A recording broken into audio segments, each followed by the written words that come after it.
I'm here in Medjugorje and I'm with, what's your name? Teresa, Theresa, where are you from? California. California. How often have you been in Medjugorje? This is my 21st trip. Wow, why do you come back all the time? Peace, and it's my happy place. I see that. I've been to other Marian shrines and they're beautiful, but there's something very, very special about Medjugorje that she touches.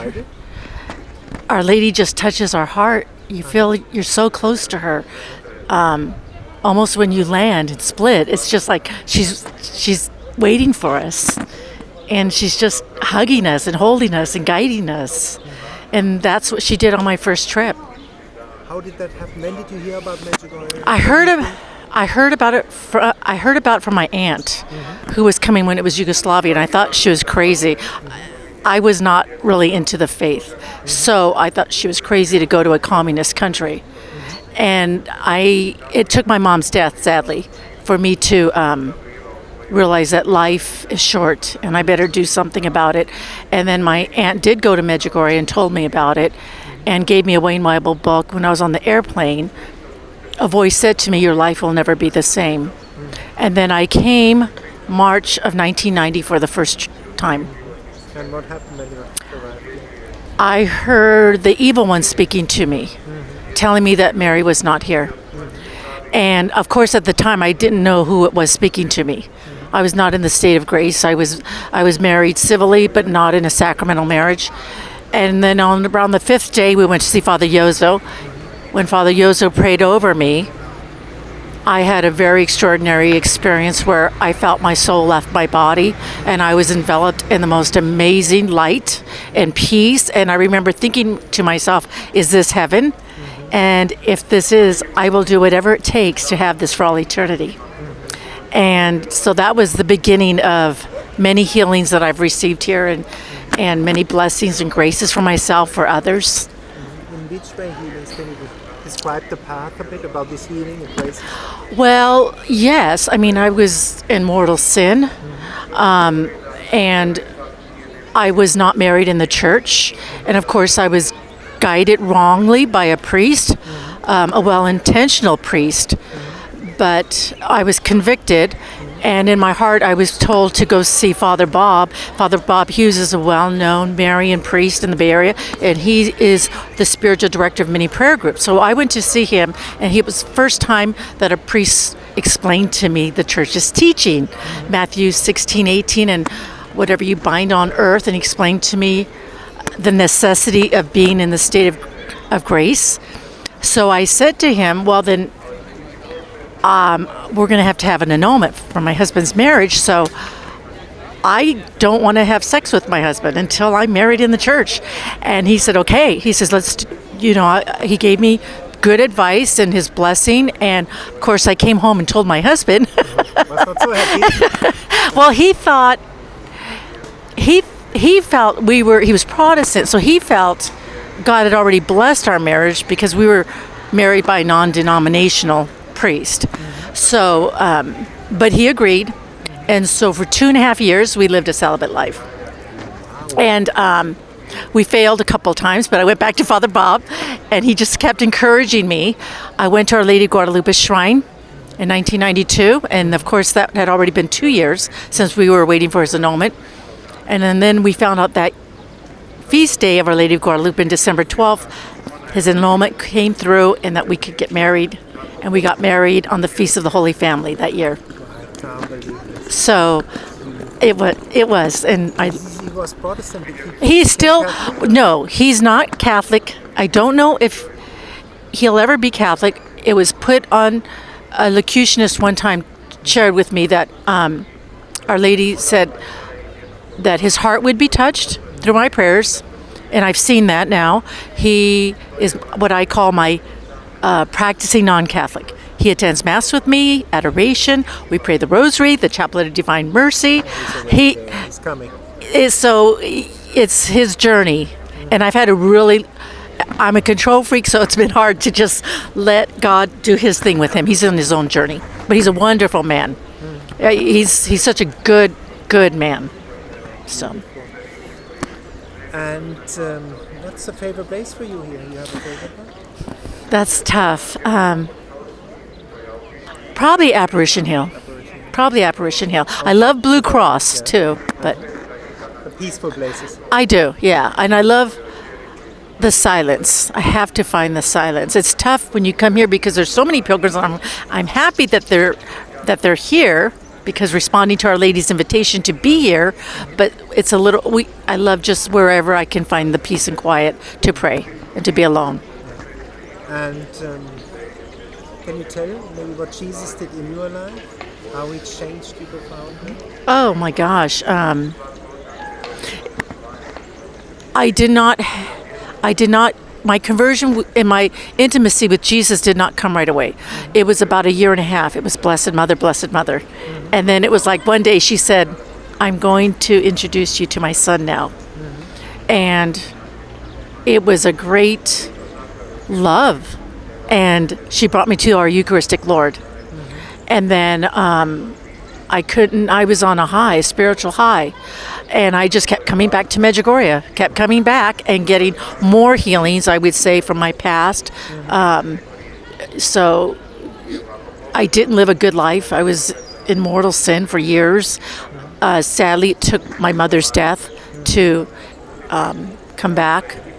But I did. Did And your mother pray the rosary?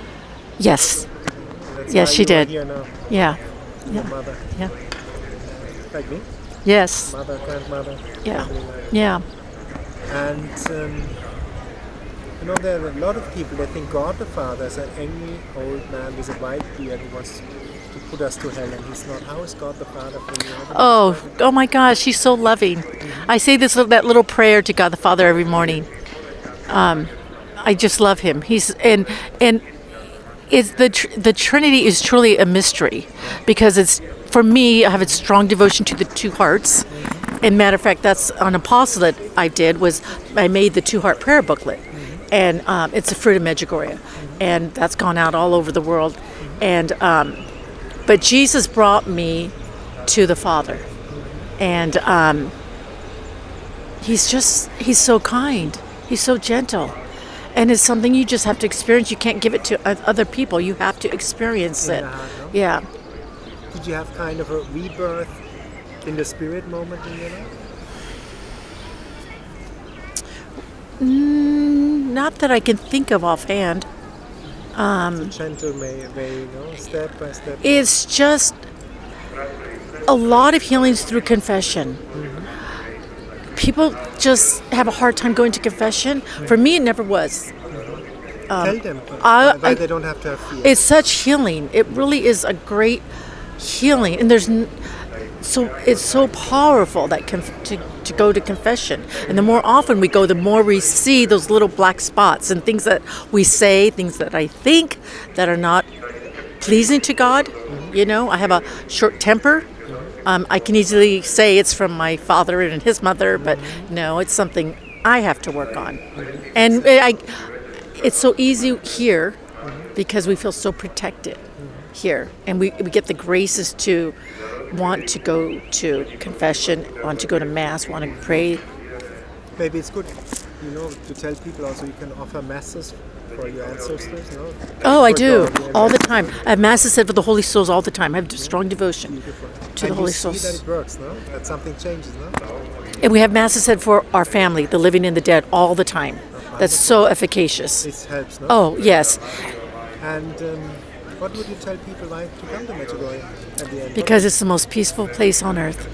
It's heaven on earth. It really is heaven on earth. And ignore what anybody tells you. It's so special.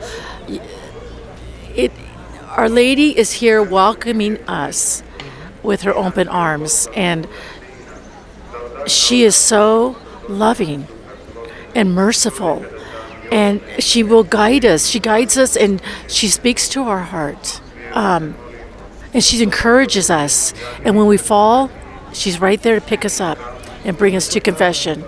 She is. She truly is. And you told me, tell about the booklet you have. You said. So there's a 2-heart prayer booklet. We gave the last ones out. We have a few more back at the home, but I don't have one. Melissa, do you have a 2-heart prayer booklet? there's a gentleman I gave one to okay, yesterday, no problem. and he wanted some, so I gave them all to him. What's it about?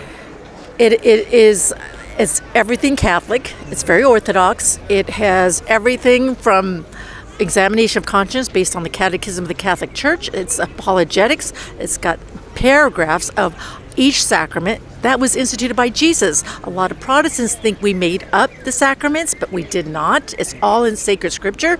It's got quotes from saints. I think we've distributed about 35,000 of these books. And they've gone out everywhere. They're in Eucharistic chapels. I saw a lady yesterday struggling to form her conscience, so I gave her a prayer booklet, and she was able to use it. And so many people have said, I didn't know all this was sins. They think, thou shalt not kill, it just means, well, I didn't kill anyone. But no, when we speak bad of someone, we've just ruined their reputation. Yeah. So it has everything from morning prayers, evening prayers, everything in between, all the traditional Catholic prayers that we all love. They're mostly all in there. I'll tell you a miracle that happened in Medjugorje with the prayer book. Do you know Spirit Daily, Michael Brown? Mm-hmm. He and my friend Lynn Hoffman, who has just died, they had a group here, and somebody was possessed, and so a woman was looking for the chaplet of St. Michael. She couldn't find it. So she picked up the Two-Heart Prayer booklet, and she found it in there. She started praying the chaplet of St. Michael. She went back to it. The chaplet of St. Michael before 2009 was never in there. It miraculously was in the prayer book when she needed it. So when we revised it in 2009, it's in there now. So St. Michael chaplet is a very powerful chaplet to say. And that was St. Michael letting me know it needs to go in the prayer book. Now, what would you tell? You have now, you said, an intimate relationship with Christ. How can somebody have that intimate relationship? Prayer. Everything's prayer. We cannot have any. You cannot love somebody whom you don't know. Exactly. And if you don't, how am I going to love you if I don't spend time with you? When you spend time with Jesus, he just gives you more than you could ever give him. You know, and it's that desire. If we have the desire, he does way more than we do. He takes us, he doesn't want us to come to him when we think we're holy. No, he wants our love. He wants, yeah. Our Lady saying, Yeah. Thank you for this. You're beautiful welcome. interview. God bless you. Thank you.